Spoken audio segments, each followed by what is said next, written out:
السلام علیکم ورحمۃ اللہ وبرکاتہ.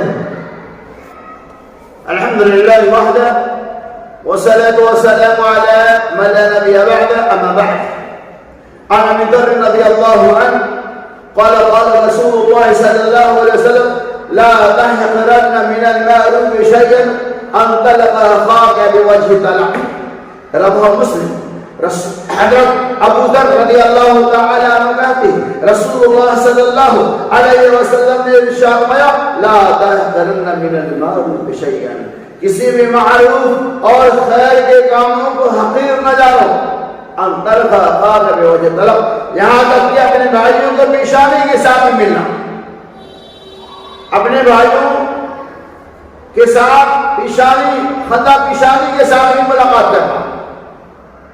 رسول اللہ صلی اللہ علیہ وسلم نے حدیث پاک کے اندر ہمیں یہ پیغام دیا کہ لا تحقرن من المعروف شیئا، کبھی بھی کسی بھی معروف کو، چاہے وہ چھوٹے درجے کا کام ہو یا بڑے درجے کا کام، اسے حقیر نہیں جاننا چاہیے.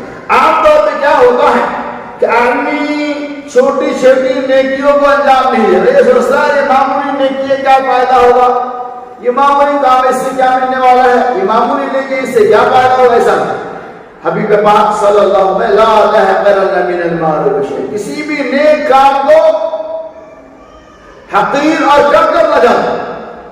چلو جس چیز کو آپ حقیر سمجھ کے نظر انداز کر رہے ہیں، کہ وہی نیکی اللہ تبارک و تعالی قبول کرے، اللہ کو پسند آ جائے. اسی لیے ہمارا ان تلقى اخاك بوجه طلق، یہاں تک کہ اپنے بھائیوں سے خندہ پیشانی کے ساتھ ملنا، اپنے بھائیوں کو دیکھ کر مسکرا دینا، یہ بھی صدقہ اور نیکی ہے، خیر. تو آپ نے یہ پیغام دیا کبھی بھی کسی بھی نیکی کو حقیر مت جانا. کون سی بات اس وقت اللہ کو پسند آ جائے، اللہ تبارک و تعالیٰ کے علاوہ کوئی نہیں جانتا. آپ نے سنا ہوگا کہ ایک شخص کو اللہ تبارک و تعالیٰ نے پیاسے کنویں کو پانی پلانے کی وجہ سے جنت میں داخل کر دیا.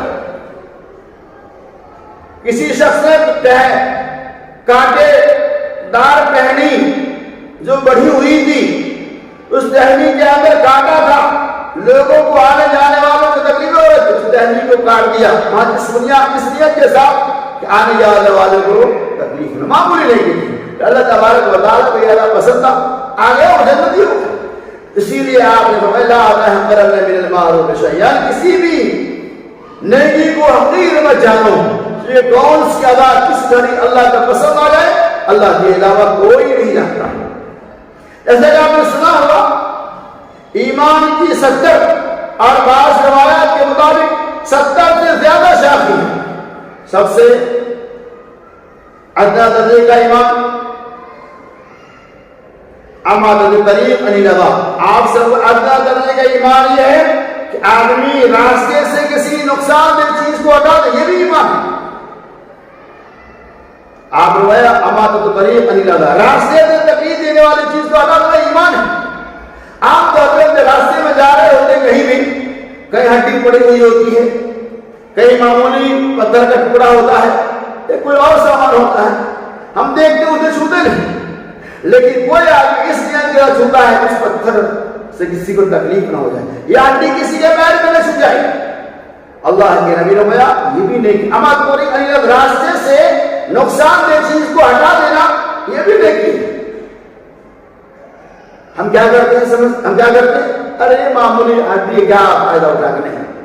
اگر یہی ادا اللہ کو پسند آ گئی، آپ نے راستے سے کانٹے کو ہٹا دیا، آپ نے راستے سے ہڈی کو ہٹا دیا، آپ نے راستے سے نوکیلا پتھر کو ہٹا دیا، کوئی کھلا پڑا ہوا تھا، کوئی نوکدار لوکھڑ پڑا ہوا تھا، آپ نے اس لوکھڑ کو، اس لوہے کو، اس ہڈی کو، اس پتھر کو اس نیت کے ساتھ لا دیا کسی کو تکلیف نہ پہنچے.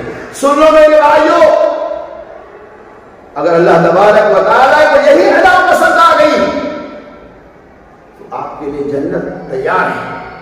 یعنی کون سی نیکی کس وقت اللہ کو پسند آ جائے اور وہ نیکی آپ کے لیے دخول جنت کا ذریعہ بن جائے، اس کے بارے میں کوئی نہیں بول سکتا. لہذا اسی بنیاد پہ آپ صلی اللہ علیہ وسلم نے فرمایا لا تحقرن من المعروف شیئا، کسی بھی نیکی کو معمولی سمجھ کر نظر نہ کرو.